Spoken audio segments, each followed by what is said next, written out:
안녕하십니까. 평양만사 김길선입니다. 네, 안녕하세요. 네. 이영주입니다. 우리 용주님과 앉아서 대화하다가 나눈 얘기. 거기서 제가 이건 꼭 한번 다뤄야 되겠다 그 생각했는데 오늘은 북중 국경연선을 넘어서서 탈북자들이 뻗어나간 그 모든 중국 동네들, 중국 분들이 탈북민을 어떻게 바라보고 대했는가. 굉장히 중요한 거거든. 참 가슴 아픈 얘기를 하는 걸 들었는데 우리가 배고픔 때문에 탈북했고 그렇지. 누구 하나 오라고 하지 않은 중국에서 이제 살아내야 되잖아요. 근데 이제 그 살아내는 건 내 몫인데 객관적으로 타인들이 나한테 던지는 말들, 원치 않게 들리는 말들, 듣는 말들이 굉장히 마음이 아팠죠. 중국에 있는 조족들이나 한족들은 그냥 얘기하는 건데 나한테는 그 굉장히 상처였죠. 생명권을 지키기 위해서 그릇 하나 때문에 넘어갔거든요. 그렇죠. 북한의 청년들, 늙은이들까지, 애들까지도 야, 저 나라가 싫어서 넘어간 것도 아니고 밖으로 쫓아서 다 넘어간 거예요. 그렇죠. 그래서 거기 중국은 이제 그 설 명절 굉장히 많이 세잖아요. 음력살 크게 그렇죠. 세죠. 그래서 시댁에 이제 오면 저는 그 동네에서 살지 않았으니까 그 동네 사람들이 그런 얘기를 하거든요. 시댁 동네에 11명이 있었어요. 북한에서 오신 분들이. 네. 근데 그것도 별로 많은 숙이 아니래요. 다른 데는 더 많이 있었대요. 도나거든요. 길림성 도나인데 보면 무슨 얘기를 하냐면 우리 사람들이 다 바쁜 사람이, 그러니까 북한 사람은 한 80% 90%가 시댁에 이익이 안 되는 사람들이에요. 거둬준다는 얘기를 굉장히 많이 했던 것 같아. 거둬준다. 탈북자 여자들을 거둬준다. 근데 지금은 그게 납득이 돼요. 근데 그때는 굉장히 듣기 싫었어. 저만 이제 타고셔서 돈을 벌러 나갔잖아요. 저 한 명이 거기 살았는데 밥 먹질 씨가 굉장히 많았거든요. 시댁이 힘이 있는 집들은 뭐 신분증도 거짓으로 만들고 그 또 신분증 씨가 땅도 한 20몇 년 전에는 땅도 받았거든요. 근데 되는 집은 그게 되는데 못 되는 집은 안 되잖아요. 절대 다수가 못 되지. 그러니까 이제 그것으로 인해서 서로 이제 신고하고 이런 대상이 되고 북한 여자들 입장에서는 굉장히 안 좋은 거리 싸움이 새어든 깨지는 격이지. 타켓이 되어버리더라고요. 그리고 이제 또 뭐 사실은 우리가 내가 원해서 산 결혼은 아니잖아요. 사실 내가 북한에 고향에 이제 내가 배고픈 식구들을 두고 왔는데 또 여기는 나를 중심으로 해서 가족이 생기고 책임감으로 보살펴드려야 되고 그런 사람들이 있잖아요. 근데 이제 똑같은 중국 여자들하고 같이 며느리 구실을 하는데도 북한 여자들은 항상 이제 50%가 이제 떨어진 기분. 예, 그렇고 이제 항상 무슨 일이 있으면 북송을 먼저 떠올리는 것들. 그러니까 저는 내 가족에게 항상 미안함이 있었어요. 한 90%가 미안함. 나 때문에 우리 시댁 식구들도 다른 사람한테 할 소리를 못하고 살아야 되고. 그렇지. 예, 그러니까 나는 항상 민폐하다. 이런 생각을 내가 많이 하고 살았거든요. 그래서 열심히 살려고 했거든요. 정말 아무것도 모를 때도 식당에 들어가가지고 서빙을 못하니까 주방 뒤에서 보조 역할을 했거든요. 아무것도 모르니까 아무것도 못하는 거예요. 그 사람, 중국 사람한테 어디서 저런 여자를 데려왔는데 저렇게 아무 말도 모르냐고. 그러니까 말을 모르니까 대놓고 그렇지. 조소하고 대놓고 비아냥거리고 그때는 이해 못했는데 나중에 듣다 보니까 나중에 저게 나를 욕하는 말이었구나.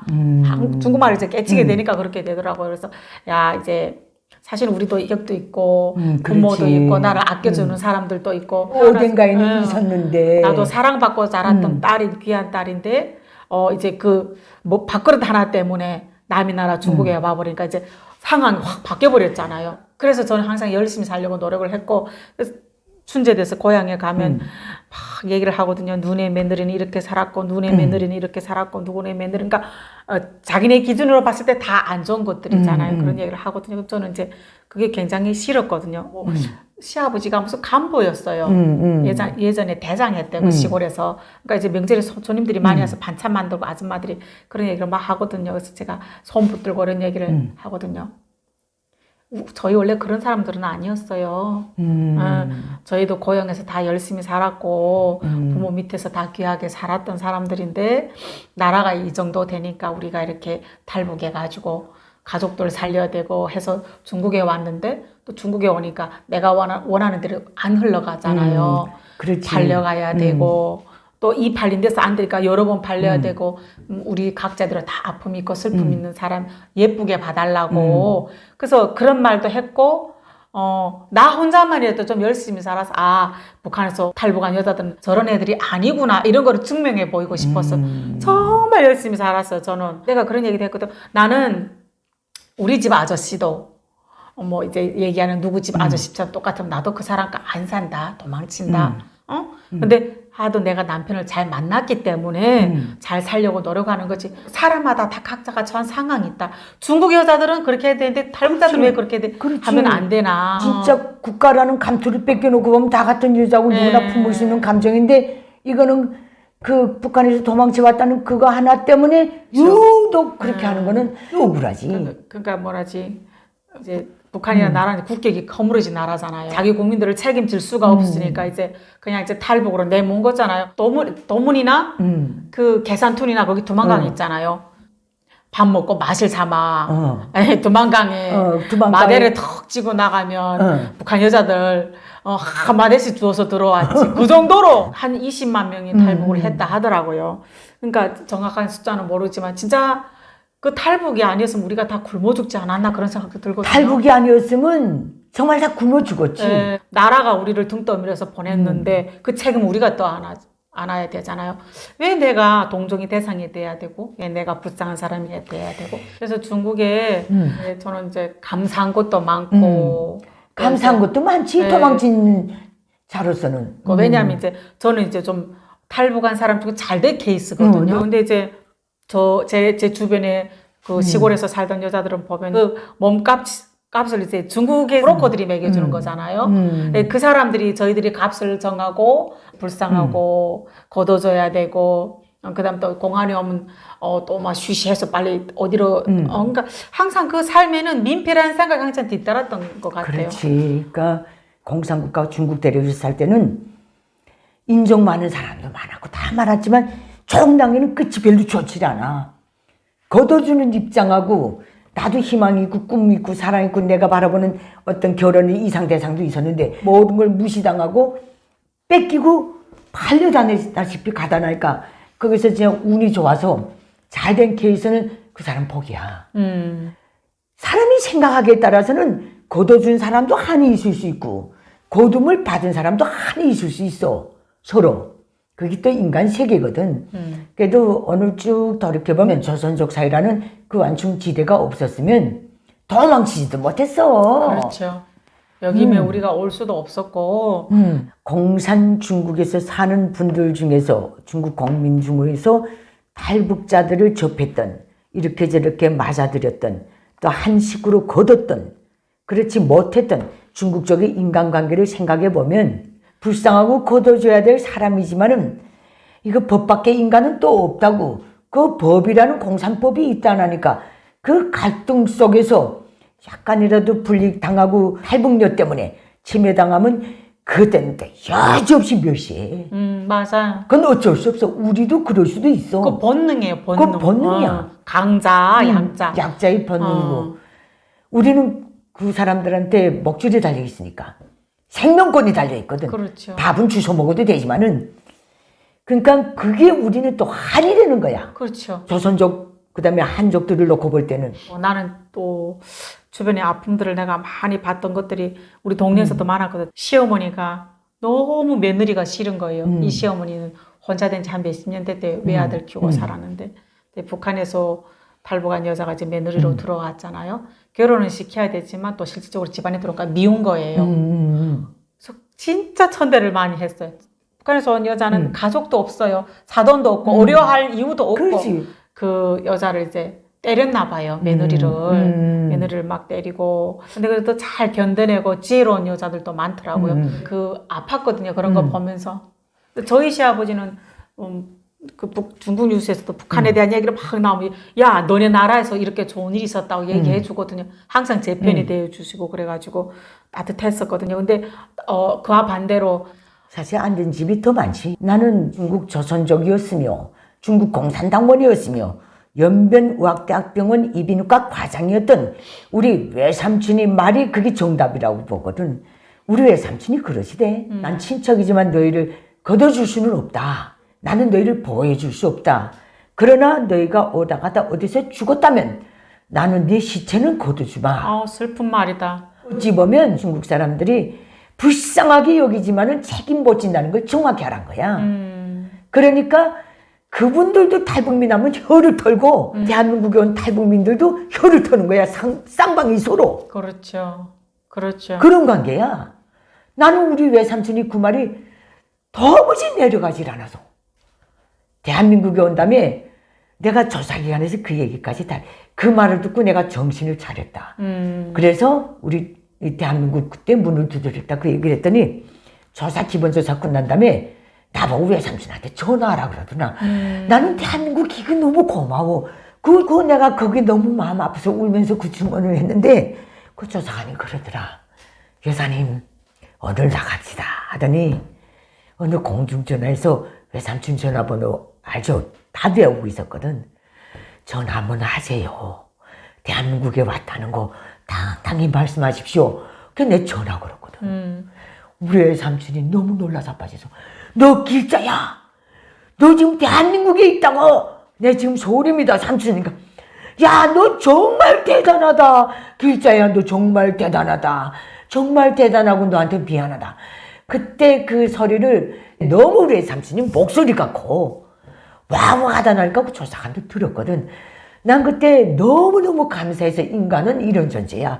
나한테 그 아픔을 씻겨주기 위해서 조사기관에 나를 데리고 나가서 삼촌한테 그 전화를 걸어서 내 체면과 내 자존심과 나의 그 마음을 지켜줘준 대한민국 조사기관. 그래서 나는 끝없이 고마워. 감사하죠. 너무 감사하다. 내 인격을 높여준 거잖아요. 내가 세 번째로 이제 탈북하게 된 내가 동기 중에 하나인데 저희 뭐 시댁 중에 뭐 그 도나시에서 무슨 간부 센 간부를 하신 분이 있나 봐요. 저로 인해서 저희 시댁 식구들이 다 그 사람한테 머리를 수그리는 거예요. 제가 2번 북송 당하고 이제 성공 못하고 이제 중국에 들어왔잖아요. 그러니까 저희 시아버님이 그런 얘기 하시는 거예요. 너가 이제 다시는 한국 간단 말 하지 말래요. 가면 진짜 몽둥이 가지고 다리 분질고 오겠다. 그러니까 당신이 입장에서는 나도 아프지만 당신 아들도 아프잖아요. 아들도 아프지. 손녀도 아프잖아요. 손녀도 아프지. 그러니까 다시는 가지 말라고 막 그러는데 그러면서 무슨 얘기를 하냐면 어떤 그 친척들 잔치인지 뭐 하여튼 그걸 계기로 해서 그 사람을 만났는데 저희 시아버님이 그 뭐 도나시에서 뭐 간부한다는 그분한테 이제 제 얘기를 하시는 거니까 그러니까 부탁하시는 거죠. 쟤를 이제 다시는 북송되지 않게 좀 어떻게 봐달라는 그런 하여튼 그런 뜻으로 이제 얘기를 하시는 것 같아요. 그래서 옆에서 듣는 것도 굉장히 내가 이 자리를 일어나야 되나 앉아 들어야 되나 막 이러는데 이분이 하는 얘기가 너무 빈정상했어요. 뭐라냐면 도나시 안에서만 사고 없이 잘 있어주면 된다는 식으로 이제 그분이 얘기를 하시더라고요. 그 사람은 살다가 어떻게 사고 칠 수도 있고 사고 안 칠 수도 있고 모르잖아요. 우리는 또 뭔가 자체가 사고인데. 그러니까 그렇지. 야, 나는 더 이상 이제 머리를 수그리고 싶은 생각도 없고 나로 인해서 나의 시댁 식구들이 저 뭐 5천인지 6천 되는 사람한테 머리 수그리는 게 너무 막 비락질하는 것도 싫고 빈정 상하는 거여서 야 내가 3번 가다 죽어도 한국은 꼭 가야 되겠다. 나 하루 살아도 사람답게 살아야 되겠다. 나는 시댁이나 저 사람한테 그냥 불편함을 주는 그 이상도 그 이하도 아니구나. 나는 이런 사람이 아닌데. 그래도 들었죠. 제가 지금 생각해 보면 90년대 넘어서 2000년대 초까지 중국 땅에서 있었던 우리 탈북민들은 나는 97년 8월 15일에 넘어와가지고 99년 1월 16일에 대한민국 들어왔거든. 근데 그 기간에 탈북했다는 것도 어찌 보면 우리 행운이야.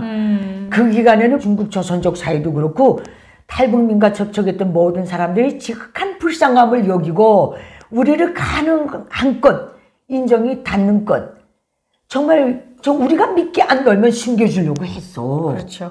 근데 2000년대 이후에 2010년대 탈북민이 돈이 된다는 걸 깨친 순간부터는 돈을 챙기려는 그 관계로 점차 변질돼 갔거든. 홍정에서 거치장스러움으로 변해버리고 돈의 대상으로 돼버리지. 돈벌이 수단. 우리 때는 그래도 돈에 대해서 적당히 그렇게 됐는데 이제는 두 수를 파는 경우 이거 진짜 그 관계로 완전히 변질해 버린 거야. 돈이 된다는 로또가 된다는 걸 알은 거야. 그러니까 오늘날 2010년대부터 탈북해 온 애들은 중국에 대한 감정에서 이를 바득바득 갈아. 그렇죠. 많은 애들이 그렇죠. 그렇게 돼 있다니까. 내가 북한에서 태어난 게 감사해. 그것도 감사해요. 네. 어찌 보면. 내가 북한에서 그걸 태어났기 우리가 때문에 경험할 수가 없. 대한민국에서 사는 삶의 모든 게 하나부터 열까지 다 감사잖아요. 야, 여러분은 어떻게 들으셨습니까?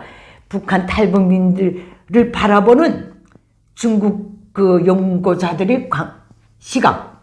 오늘은 어느 지경에 와 있는가? 여기에 대해서 한번 우리가 얘기를 나눠봤는데 정말 지금도 그거 생각하면 마음도 아프고 또 감사한 마음도 쌍기둥을 이루는 오늘 이 시간이었습니다. 이 주제는 여기서 마치도록 하겠습니다. 감사합니다. 감사합니다.